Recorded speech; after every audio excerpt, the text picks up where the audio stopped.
उत्तर प्रदेश में चाचा शिवपाल और भतीजे अखिलेश साथ के आए, उनके विरोधियों के रातों की नींद गायब हो गई। जब समझ में नहीं आया कि इनसे कैसे लड़ा जाए तो सरकारी एजेंसियों को समाजवादी पार्टी के नेताओं के पीछे छोड़ दिया।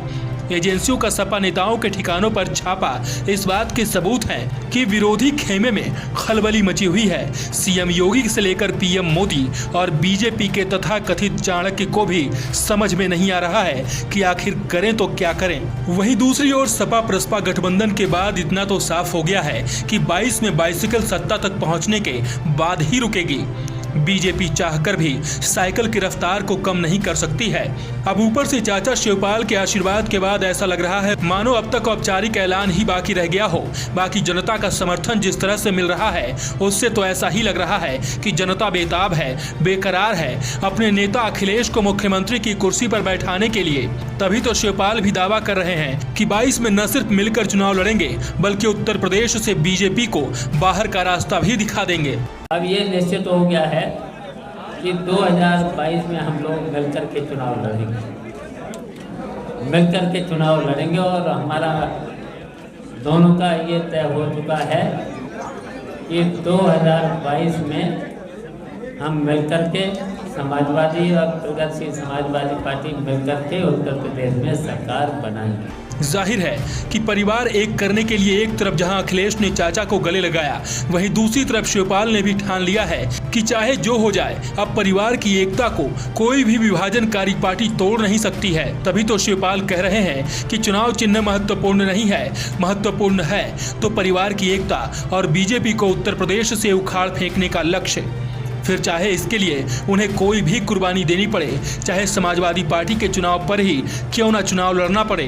साइकिल पर भी लड़ सकते हैं और प्रगतिशील समाजवादी पार्टी के चुनाव जिन पर भी मिल करके बातचीत करके रणनीति के तहत हम लोग तय करेंगे बहुत जल्द। जाहिर है शिवपाल और अखिलेश के बीच मनभेद तो कभी था ही नहीं, तभी तो वो कह रहे हैं कि वो हमेशा अखिलेश के साथ मजबूती के साथ खड़े हैं। वो अखिलेश के साथ प्रचार भी करेंगे और अकेले पूरे प्रदेश में रैलियों के जरिए अखिलेश को मजबूत भी बनाएंगे। अब इसकी चिंता मत करिए, हम लोग तय कर लेंगे, साथ साथ रहेंगे और कोई कार्यक्रम में साथ भी चलेंगे और अलग अलग, जैसे कि पूरा उत्तर प्रदेश बहुत बड़ा प्रदेश है, 75 जिले हैं, 430 विधानसभा हैं, तो अलग अलग भी चलेंगे, साथ साथ भी चलेंगे, मिलकर के भी चलेंगे। वहीं दूसरी ओर अखिलेश के करीबी नेताओं के ठिकानों पर ईडी की छापेमारी को शिवपाल यादव ने शुभ संकेत बता दिया।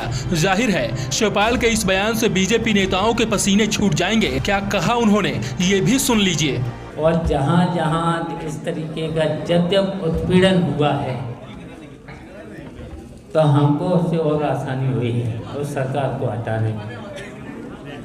जहाँ जहाँ इस तरीके से अगर जैसे हमारे यहाँ अब देख लिया है आजम भाई पर कितने मुकदमे ला दिए, तो इन मुकदमों की चिंता कहाँ। मतलब जो लोग कहते थे कि मुलायम परिवार कभी एक नहीं हो सकता, वो जरा शिवपाल यादव के बयान को सुन ले ईडी की छापेमारी पर उनके बयान, जिससे यकीन हो जाएगा कि 22 में न सिर्फ बीजेपी की विदाई तय है बल्कि अखिलेश की ताजपोशी भी तय है। तभी तो जनता भी कह रही है कि 22 में आएगी तो बाइसिकल ही।